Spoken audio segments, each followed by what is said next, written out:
উনজিলা ফীহিল কুরআন হুদাল লিন্নাসি ওয়া বাইয়িনাতিম মিনাল হুদা ওয়াল ফুরকান।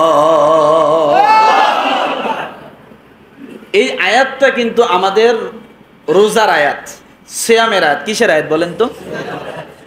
সিয়ামের আয়াত। কিন্তু আল্লাহ সুবহানাহু ওয়া তাআলা রোজার আলোচনা করার আগে কোরআনের আলোচনা করতেছেন।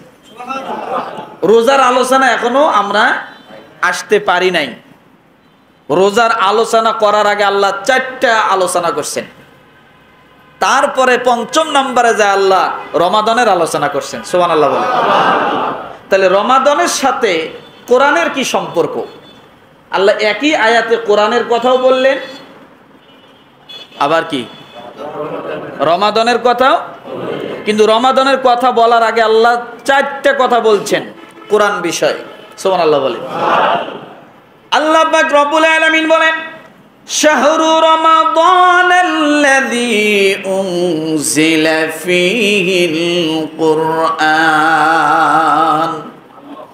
রমাদানের পরিচয় রোজা দিয়ে নয়। সুবহানাল্লাহ বলে। রমাদানের পরিচয় রোজা দিয়ে। এবার হয়তো অনেকে ভুল বুঝবেন, হুজুর এটা কেমন কথা? আমরা তো জানি রমাদান মানেই রোজা। বলে ন, রমাদানের আগে, রোজার আগেই রমাদান ছিল। ছিল কি ছিল না? দ্বিতীয় হিজরিতে যায় রমাদান চলে আসছে। তাহলে রমাদানের আগে কি ছিল? রাসূল সাল্লাল্লাহু আলাইহি ওয়াসাল্লাম মক্কা থেকে মদিনায় যাওয়ার পরে দেখে ইহুদিরা রোজা রাখে। তখন জিজ্ঞাসা করলো, তোমরা কিসের রোজা রাখো? বলে আমরা তখন আশুরার রোজা রাখি। তখনও রাসূল রমাদানের রোজার সঙ্গে পরিচয় হয়নি। তাহলে তখন রোজা কিসের ছিল?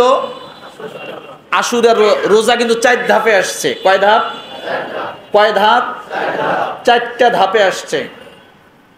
প্রথম নাম্বার ধাপ হলো রাসূল সাল্লাল্লাহু আলাইহি ওয়াসাল্লাম রোজা রাখতেন তার জীবনীতে মাসে 3টা। কয়টা? কয়টা? 3টা। প্রতি মাসে 3টা রোজা রাখতেন। তখনও তিনি সাহাবায়ে কেরামকে বলেননি যে তোমরা রোজা রাখো। সাহাবায়ে কেরাম বললেন, ইয়া রাসূলুল্লাহ, আপনি যে মাসে 3টা রোজা রাখেন আমরা কি রাখতে পারবো? বলে হ্যাঁ রাখতে পারো, ইচ্ছা, কিন্তু আমি এখনো বলি না যে তোমরা রোজা রাখো।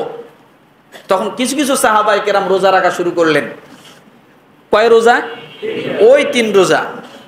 এরপর রাসূল সাল্লাল্লাহু আলাইহি ওয়াসাল্লাম যখন গেলেন মক্কায়, মক্কা থেকে মদিনায় যাওয়ার পরে দেখে ইহুদিরা একটা রোজা রাখে। সেটা কোন রোজা? কথা বলে না? আশুরার রোজা। যখন এই আশুরার রোজা রাখতে শুনলেন, তখন রাসূল সাল্লাল্লাহু আলাইহি ওয়াসাল্লাম বললেন, এবার তোমরা রোজা রাখা শুরু করে দাও, তোমরা রোজা রাখতে পারো। তখন আল্লাহ সুবহানাহু ওয়া তাআলা একটা রোজাকে আমাদের জন্য তখন ফরজ করে দিলেন। কয় রোজা? এই রোজা ফরজ শুরু হলো। কয়? প্রথম কয়টা? একটা। তখন রাসূল আদেশ করলেন, তোমরা সকলে এই রোজা রাখো। এরপরে 3য় নম্বরে রোজা আসলো, যে এখন রোজা 10-এর কম। 1-এর পরে কত? 10-এর কম। তোমরা রোজা রাখা শুরু করো। তখন রোজা আসলে একটা ধাপে, বলে কি সকলে রোজা রাখতে পারে না। তখন আল্লাহ বললেন, ফামান কানা মিনকুম মারিদান আও আলা সাফারিন ফাইদ্দাতুম মিন আইয়ামিন উখর ওয়া আলাল লাযিনা ইউতিকুনাহু ফিদিয়াতুন তুআমু মিসকিন। এই রোজা রাখতে যদি তোমাদের কষ্ট হয়, তাহলে তোমরা যারা ইচ্ছা রাখো, আর যদি যা কারো ইচ্ছা না হয় রাখার জন্য রেখো না, তবে গরিব মানুষকে খাওয়াইতে হবে। কয় ভাবে আসলো?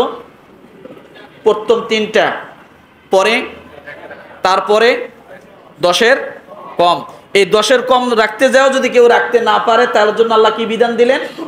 তোমরা গরিব মিসকিনকে কি করো? খাওয়াও, তাহলে তোমাদের রোজার হক আদায় হয়ে যাবে।